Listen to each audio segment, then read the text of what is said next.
Assalamualaikum warahmatullahi wabarakatuh, teman-teman. Eh, ini sesuai janji saya ya. Kemarin sekitar 2 bulan yang lalu sebelum puasa kan kita ada materi cara bikin konten dengan AI. Tapi waktunya nggak cukup karena terpotong Presiden Pro yang lagi singgah. Jadi ini saya buatkan lanjutannya ya. Sebenarnya 1 minggu setelah pelatihan kemarin itu sudah saya buatkan. Cuman memang saya mikirnya itu kemarin itu materi ini ketika saya mau share cara bikin kontennya itu masih pakai cara yang lama ya, masih kita mikir, padahal sekarang cara bikin konten dengan AI itu sudah bukan nggak relevan bukan, tapi kita masih disuruh mikir lama. Jadi untuk pemula teman-teman UMKM itu juga mungkin akan kesulitan. Kalau nggak salah itu kita kemarin nyampe cara bikin konten pakai AI. Nah, sebelum saya masuk ke situ, saya mau jawab 2 pertanyaan dari peserta kemarin. Kalau nggak salah Mas Angga, yang pertama dia nanya, Pak, apakah kalau kita main Facebook Pro di fanpage, tapi kita nggak update status di profil kita, apakah akan berpengaruh? Saya mau jawab yang pertama, saya nggak tahu karena saya tidak pernah main FB Pro.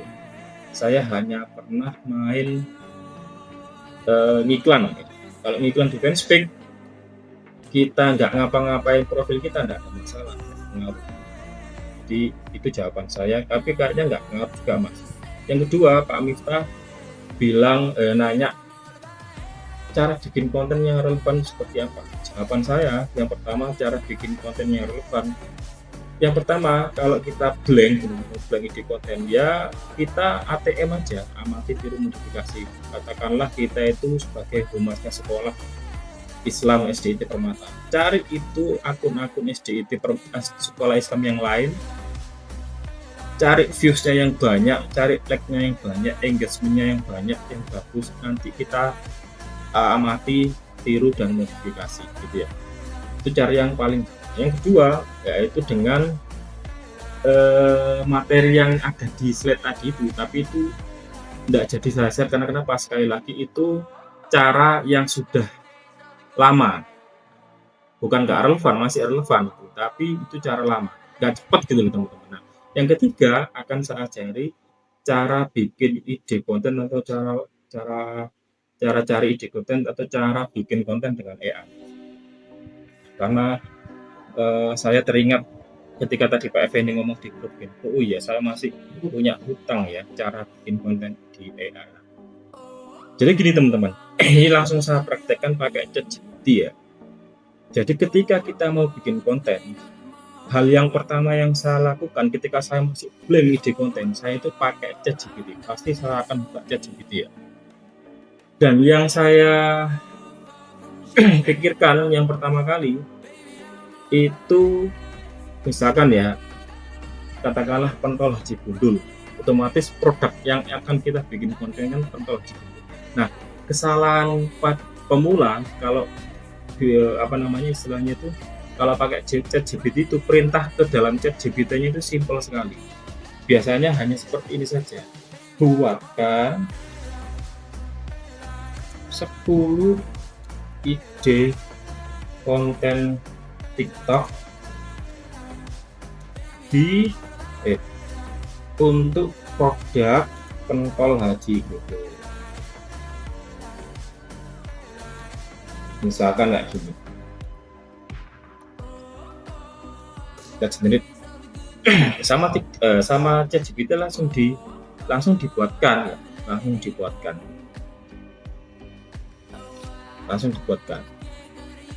Nah, ini sudah bagus ya. Kenapa? Dia sudah ada hook for shadow isi konten dan kita, karena sebelumnya saya sudah. Nah, di sini kan ya, ide konten pentol itu saya sudah pernah beritakan dia pakai anatomi konten. Nanti saya praktekkan yang yang benar baru ya. Nah, kebanyakan teman-teman itu kalau menggunakan ChatGPT itu seperti ini, buatkan caption Instagram, buatkan caption TikTok dan seterusnya. Padahal cara memerintahkan ChatGPT itu ada rumusnya teman-teman, biar dia lebih powerful walaupun ini gratisan ya.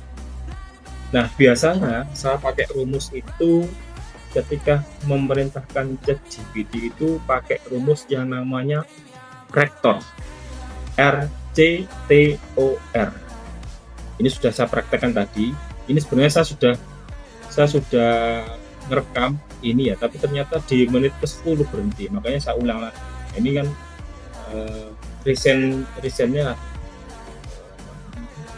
historinya. Makanya ketika saya bikin konten di sini, saya nanya lagi, dia langsung ngerti hook, foreshadow, CTA, is content, karena dia sudah saya perintahkan di sini. Ya, teman-teman. Jadi RCTOR, R-nya itu apa?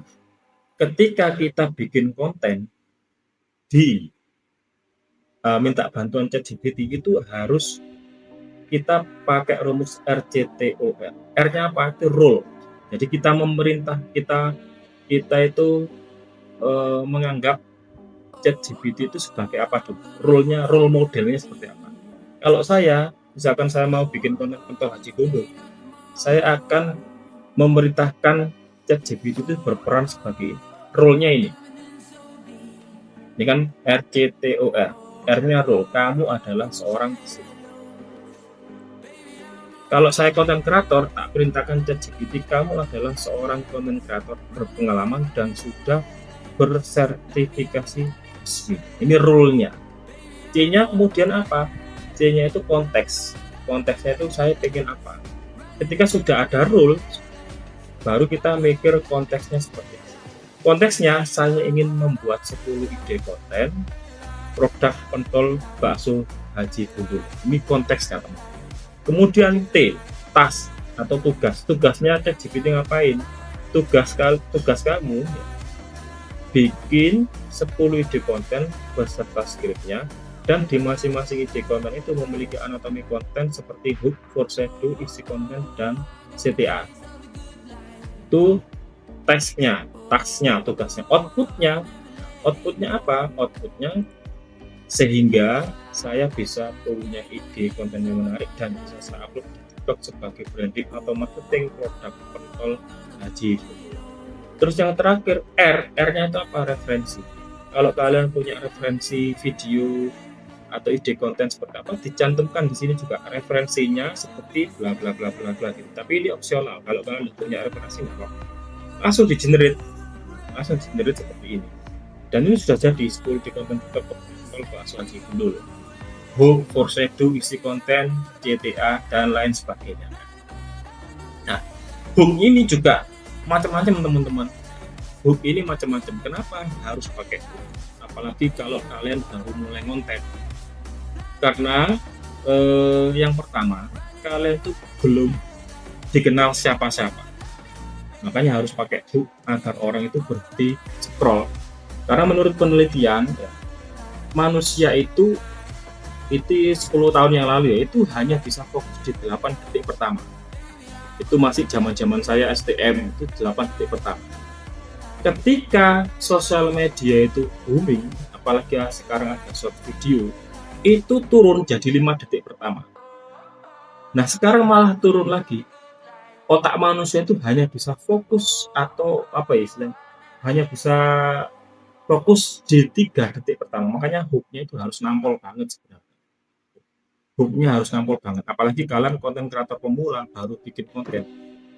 Ya enggak salah juga sih kalian bikin konten Assalamualaikum warahmatullahi wabarakatuh. Nah, itu enggak salah kalau kalian sudah followernya banyak dan sudah dikenal. Tapi kalau kalian baru mau mulai konten ya harus pakai hook. Rumusnya hook, foreshadow, isi konten, dan call to action yang sudah saya jelaskan pagi tadi ya. Foreshadow itu apa? Foreshadow itu kayak kalimat perantara ya. Dia hanya membuka sedikit isi dari konten yang akan kita sampaikan. Kalau isinya harus singkat, padat, jelas, nggak bertele-tele, dan diusahakan tidak ada pengulangan kata. Baru kemudian call to action. mau dibawa kemana, mau diajak follow, mau diajak komen, mau diajak DM, mau diajak ke WA, itu call to action-nya harus sama, dia harus ada. Dan ini saya pakai yang apalagi yang namanya hook itu pasti bisa dipakai di mana saja. Saya bikin landing page pakai hook namanya headline, ada foreshadow-nya, kata penghubung. Saya nge-MC kemarin ketika di acara ayah, acara sharing ayah itu MC. Saya kan bilang di acara di pembukaan kalimat, menurut data internet 25% kasus fatherless di Indonesia itu menurut data di BKKBN Indonesia itu mencapai 25% kasus fatherless. Itu hook. Itu hook. Walaupun awalnya saya mulai dengan itu. Jadi orang itu langsung, oh ini apa? Ini materinya Pak. Ketika saya ngisi upah, saya pun juga pakai hook. Saya pakai hook. Karena 3 detik pertama itu selalu bikin orang nggak bisa skip. Dan hook itu macam-macam teman-teman. Ada hook teks, ada hook visual, ada hook sound, ada hook hook macam-macam lah pokoknya bentuknya ya. Makanya kadang-kadang ada orang yang dia ngomong apa aja nggak pakai hook, ngomongnya nggak pakai hook, teksnya nggak, tapi dia engagementnya rame, yang like banyak, yang komen banyak. Ternyata tak lihat, oh ini DE ayu, wajahnya cantik, wajah buruk rupa, itu juga hook visual.